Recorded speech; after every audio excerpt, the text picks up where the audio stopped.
we got software update 2020.24. It's where we get the new backup camera improvements, which is really nice. You get this new backup camera, and you have the two side repeaters also that get shown when you're backing up. There was also an update to Dashcam Viewer to where they added a little red spot wherever the motion occurred. So before, you would have to kind of look around the video and scroll through it until you kind of saw something getting close, and then you would have to watch however long until you saw the video. So if a car pulled up beside you and you wanted to see if their car door got slammed onto your car, you had to kind of watch for a while if they sat in their car. Now it's actually going to give you the actual notification of where the motion was detected. They also updated tune-in radio a little bit. It is kind of finicky and difficult to use sometimes. So they said that they did increase playback speeds by 2 times. Just improvements.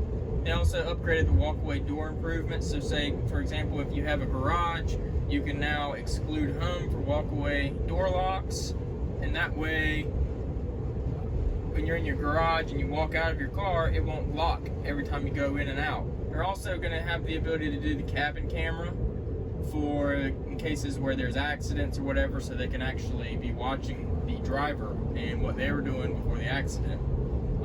It's supposed to help Tesla out to avoid lawsuits and things like that.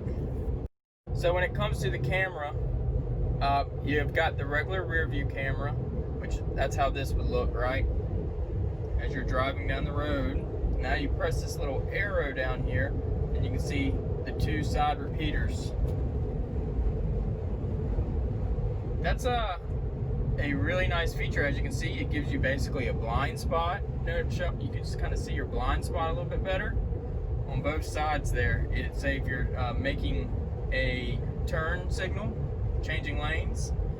And I have heard a rumor that in a new update coming soon, they're going to give the ability so that when you do your left blinker, a picture of the side repeater there will come up on the screen like that, so you can see your blind spot in the screen when you activate your turn signal.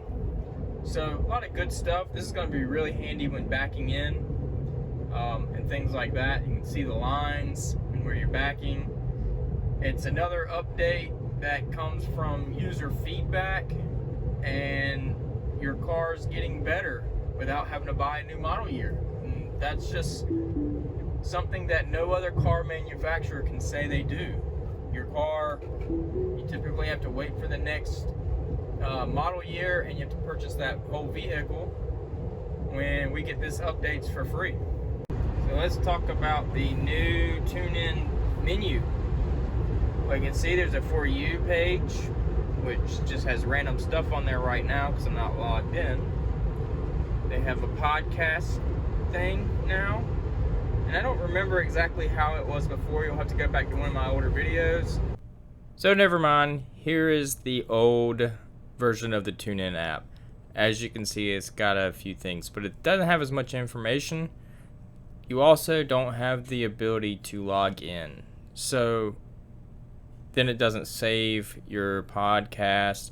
And there's even been a discussion that when you log in and you're playing the podcast, that it will actually start back where the podcast left off, which has been an issue with Tesla in the past. You would have to listen to it on your phone. Before, you'll have to go back to one of my older videos, but they didn't have this many options, I know that much.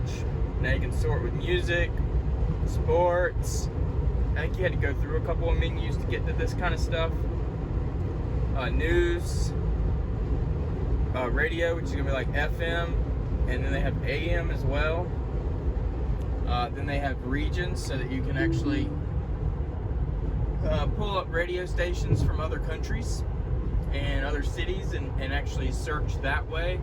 Before, you definitely could not do that. It would show you your local radios based on your location, but it would not show you, you couldn't search for the location like you can, say, on the TuneIn app.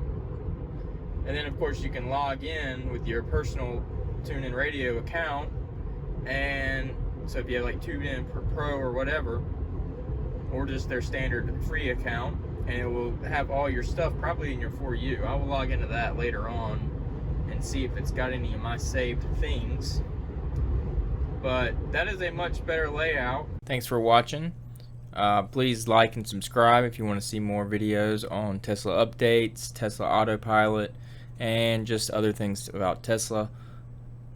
Thanks again. We'll see you in the next video, and be sure to hit that like button and subscribe.